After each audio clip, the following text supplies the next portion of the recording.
He's heating up.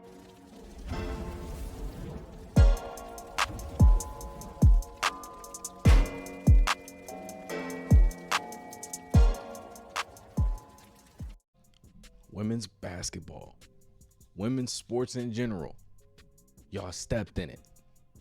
Y'all made a mistake. The mistake that everybody's been telling you that you've been making, but you just made it on a grander scale this time. Caitlin Clark, Iowa. Let's start with a couple nights ago, Iowa versus Louisville. Iowa versus Louisville drew in 2.5 million viewers, which is higher than any NBA game televised on ESPN this season. All due to this young lady. All right, let me help you understand why. Caitlin Clark, okay? She is the demon love child of Sue Bird and Diana Taurasi, or in NBA terms, Stephen Curry and James Harden. The girl is averaging 27.3, 7.3 rebounds, 8.6 assists per game, 47 from the field, 39 from three, and 83.6 from the free throw line. That's regular season. Getting to the postseason, okay, we're talking about the NCAA tournament, all right? 30 points a game, 6 rebounds, 11 assists, 51% from the field, 48% from the three-point line, and 87% from the free throw line. And what's so baffling about this is those are very similar to her career numbers. She's been at Iowa for 3 seasons, and these are her regular numbers on a regular basis. This is how consistent she is. This is not out of the norm. She's been doing this. She's been that. Okay, that's why Stephen Curry, you see so many times she's compared to Steph. She's like that. For women's basketball, she is like that. Now, they go against South Carolina, number 1 team in the country. Not only that, they're undefeated, 36-0 all the way up to this point in the NCAA tournament this season. Why not give you 40 points, 41 points, 6 rebounds, 8 assists, and you drop the number 1 team in the country to punch your ticket to the national championship game? Here's why the WNBA stepped in it.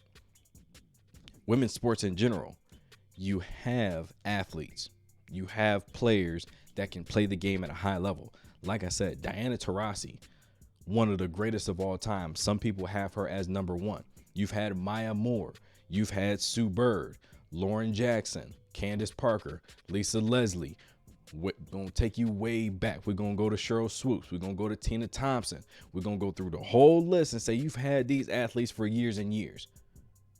You've had these opportunities years and years. But now the whole machine is getting behind Caitlin Clark, and as phenomenal she is, she's not the first one. She's just next in line. And right now, she is bringing a huge spotlight to women's basketball. And looking at the list, okay, we're just going to look at what we have to work with, okay? We got Indiana Fever. They have the number 1 pick in 2023. And then you have Minnesota at number 2, and I think you have the Atlanta Dream, okay? You have Caitlin Clark from Iowa, Angel Reese from LSU, and you have Aaliyah Boston from South Carolina. These are going to be your next 3. They should be your top 3 picks in this draft, okay? And I'm not even going to, it might be even a biased opinion because Caitlin Clark is such an electrifying basketball player, period. The way she thinks the game, the way the game is so slow for her, and she can play at any pace you want. She can speed it up. It's going to be a problem for you. She can slow it down. It's going to be a problem for you because she can pick you apart and start throwing dimes. She had 17 assists just a few games ago during the Big Ten tournament when she dismantled everybody she went up against throughout the entire tournament too, and she didn't have to put up 40 points. But she came into a big game like tonight against South Carolina and put it on them like nobody else has through the entirety of this season. That's a scary thought going into LSU versus Iowa. What is LSU going to do to disrupt her flow, disrupt what she likes to do? And she could do it any way you want to. It's tough to beat. That's the type of notoriety that she's bringing to the game. Angel Reese, social media, big social media presence. She's always on TikTok, always on Twitter, tweeting, and whatever the case may be, bringing eyes to the game. Same thing with South Carolina, number 1 team in the nation, undefeated up to this point, bringing eyes to the game. Now you get to ESPN, big time performances, big time stage, you got eyes. There's been opportunities to do this throughout the history of women's sports and women's basketball. I don't know what it is, but she just really told you where you've been messing up. Y'all ain't really been getting behind the women, your athletes, the ones that are leading the charge in your league. Candace Parker, she's been on TNT for the past couple years, even though she's an older player. Ogumake, she's been on ESPN past couple years.